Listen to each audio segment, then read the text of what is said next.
et demander à ce qu'ils reviennent absolument sur ce pacte. C'est une priorité nationale. C'est une priorité nationale de revenir sur ce pacte. Et il faudra l'enlever et renvoyer tous les gens chez eux.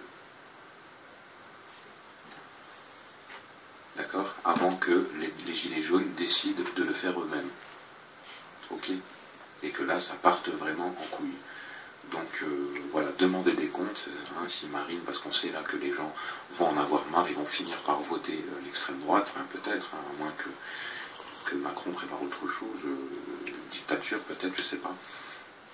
Mais en tout cas, voilà, demandez des comptes au prochain, hein, et n'acceptez pas les discours de oui, on ne peut plus rien faire, etc., etc. Commencez à vous défendre contre ces gens et à leur montrer qu'ils ne sont pas chez eux, et il y aura de la réaction politique. Et il faut demander des comptes, à ceux qui se diront prochainement là être vos sauveurs, d'accord? Moi, si je serais votre roi, eh bien le problème serait rapidement, très rapidement réglé. Ok.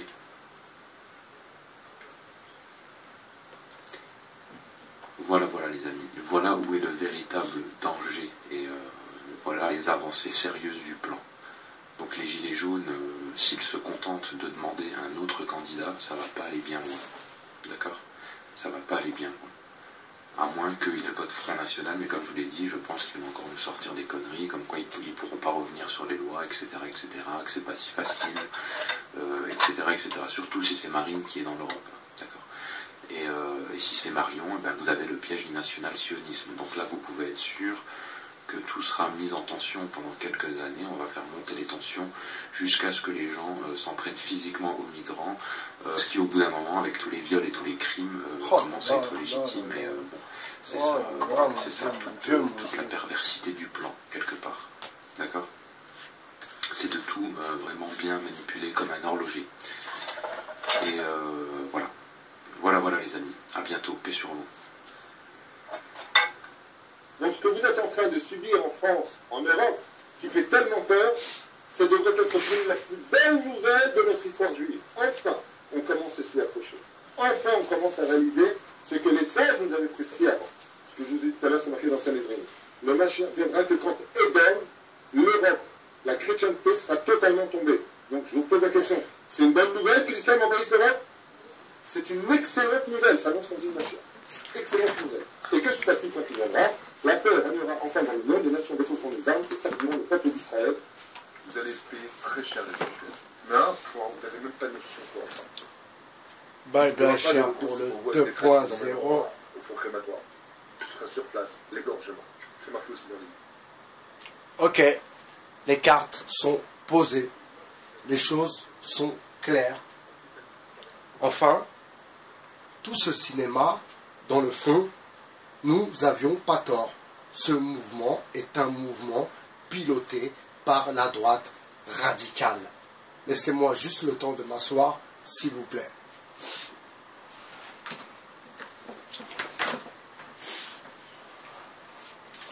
Je vais vous donner tout de même le lien de cette vidéo, parce que, à mon goût, c'est une vidéo à signaler. Mais, excusez-moi, mais comme je ne suis pas dans la délation, alors je vous laisse votre libre arbitre.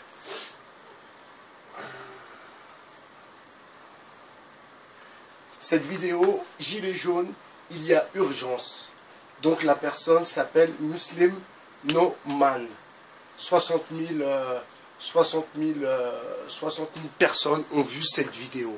Alors mes amis, vous voyez, on en arrive à tout ce que dans le fond, nous pouvions craindre. Que ce mouvement était piloté par la droite. Depuis le début dans le fond. Et, vous voyez, et ce qui est vraiment dramatique dans cette histoire, c'est que cet individu parle de viol, de crimes, comme si depuis qu'il y avait les migrants, il y avait des viols, des crimes commis par les migrants. Ce qui est une totale aberration. Ce qui est un total mensonge. Ce qui est, comment dire, je ne trouve pas les mots parce que côtoie, fréquente, aide à ma façon, à ma manière, ces gens qui font et feront tout pour pouvoir rester sur ce territoire et faire leur vie. Alors, vous pensez que aller agresser une fille sexuellement, ou bien, je sais pas moi, vraiment, on vous informe, on vous donne de l'information qui est toute bidon. Alors, ce monsieur, ce jeune homme ou ce monsieur, en l'occurrence, c'est un... Je ne vais pas l'insulter parce que ça serait aller au-delà de mes principes, mais je ne vais pas l'insulter. Ce monsieur dit que, donc nous, ceux de la diversité, nous devrions rejeter ce mouvement de migrants parce qu'il va nous porter préjudice. Mais vous vous imaginez à quel point ils veulent nous manipuler. La diversité, je m'adresse à vous. La diversité. Surtout, ne prenez pas en considération ce genre de propos. La diversité. Vous ne baissez pas votre froc. Vous restez comme vous êtes. On vous a appris à aimer votre prochain, à l'aider si vous pouvez l'aider, à faire le maximum pour faire le bien dans le fond. Alors là, je m'adresse, parce que dans ma diversité, il y a aussi des Français. Je parle de ma diversité, c'est les gens de quartier quand je dis diversité. Mais là, pour le coup, je parle aux Français aussi qui verront cette vidéo. Les Français, les Blancs. Excusez-moi, je déteste les appellations, mais là, je suis obligé, ce genre de vidéo me force à utiliser des propos que je n'aime pas trop. Mais je suis dans l'obligation. Donc, à vous, Français Blancs, sachez bien une chose, c'est que tout ce qui est en train de se passer, ce sont vos élus, ce sont vos élites qui ont décidé de cela. D'accord? Maintenant, je vais m'adresser à ceux qui habitent en banlieue et qui tiennent des propos du style, oui, ou même ceux qui habitent à Paris, excusez-moi, ou en province, qui disent oui, quand on n'aide pas un Français, on aide les migrants, mais on n'aide pas les Français. C'est totalement faux. Totalement faux. Il y a des Français, des Blancs, qui ne veulent pas aller dans les centres d'hébergement. Ils ne veulent pas, car certains n'aiment pas les étrangers. D'autres sont devenus tellement, excusez-moi du mot, mais un peu sauvages, ils ne supportent plus les autres. Et ils sont habitués à cette vie, ma foi, un peu marginale. Donc, si on vous dit que le fait d'aider un migrant, eh bien, on n'aide pas un Français, c'est une totale absurdité.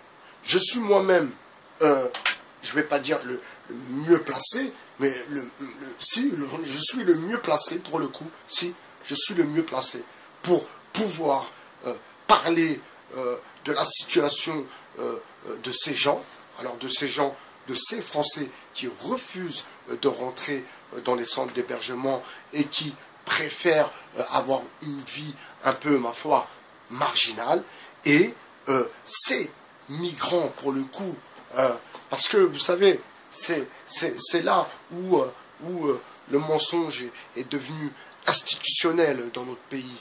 Alors, on oublie que avant cette vague de migration, on oublie ce que nous, on a fait pour qu'il y ait cette vague de migration. Parce que dans le fond, quand vous réfléchissez bien, vous ne pensez pas que de se servir en café, en cacao, en uranium, vous ne pensez pas que tout ça, et dans le temps, va plus servir l'économie de la France, parce que n'oubliez pas que ces migrants, encore une fois, sont ici pour travailler.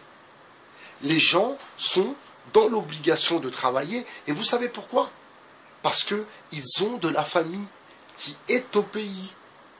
Donc, beaucoup de leurs familles qui sont au pays comptent sur eux Donc ils ne peuvent pas rester à dormir ou à attendre que le vent tourne. Non, c'est pas possible. Beaucoup sont dans des situations dramatiques, dans le sens où ils pourraient travailler, c'est pas un problème, mais les délais d'attente et les autorisations pour travailler, c'est le parcours du combattant. Et je vais vous donner aussi une petite information. Vous savez ce que la France propose à certains migrants qui, pour le coup, souhaitent faire un retour au pays. Eh bien, il leur propose 15 € pour rentrer chez eux.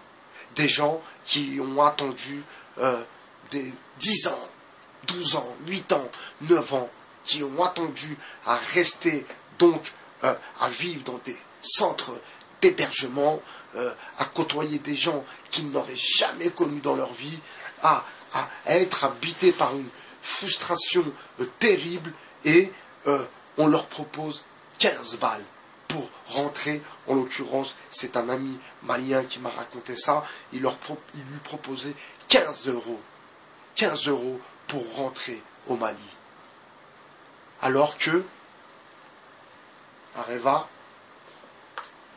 alors que, Bouygues, alors que, l'économie, le franc CFA, alors que, depuis les années, alors je ne peux pas mettre une date exacte, à part vous parler de la décolonisation, mais la colonisation, depuis combien de temps nous sommes donc chez eux à exploiter leurs terres, à exploiter aussi ces gens, parce que vous avez bien compris que faire travailler des gens, c'est les exploiter. Nous sommes des personnes adultes, on ne va pas se raconter d'histoire, d'accord? Donc, vous voyez, les gilets jaunes, les gilets jaunes n'aiment pas les noirs. Et pour le coup, où je suis, comment dire, déçu de ces traîtres, alors je vais pas dire provenant du Maghreb, parce que ça serait mettre une image, mettre une étiquette, mais je suis déçu de ces gens qui ont participé à divulguer cette information, de cette manipulation, à encourager ces pauvres Français à aller au casse-pipe et à prendre du gaz dans la poire. Vous comprenez? Donc vraiment, voilà, tout ce que l'on craignait, dans le fond, c'était un peu notre crainte que ce mouvement soit récupéré par la droite, mais en fait, il n'est pas récupéré par la droite, parce qu'en fait, c'est un mouvement de droite. C'est un mouvement de droite.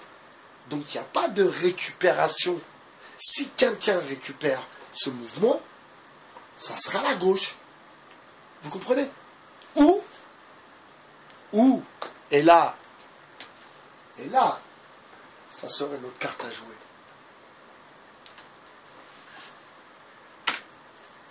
Ça pourrait être récupéré par la diversité. Par exemple.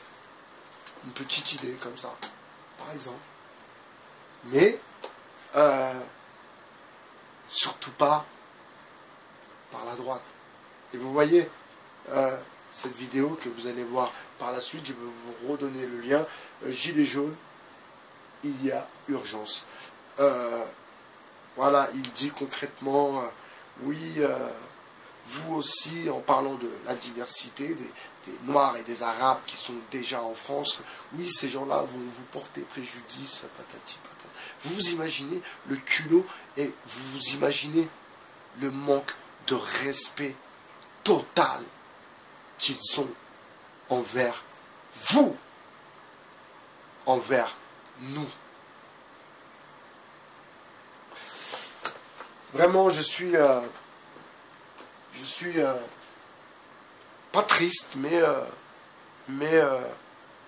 non, pas triste dans le fond, pas triste, parce que c'est tout est en train tout le puzzle est en train de se reconstituer et on comprend mieux la douille, on comprend mieux elle est où la douille, on comprend mieux la douille et on comprend mieux la douille et on comprend mieux cette fausse manipulation à 2 balles, pour le coup, qui n'a pas pris, parce que on a tout démasqué. C'était Baï BHR, votre philosophe. Je vous souhaite une bonne soirée. Ciao, ciao.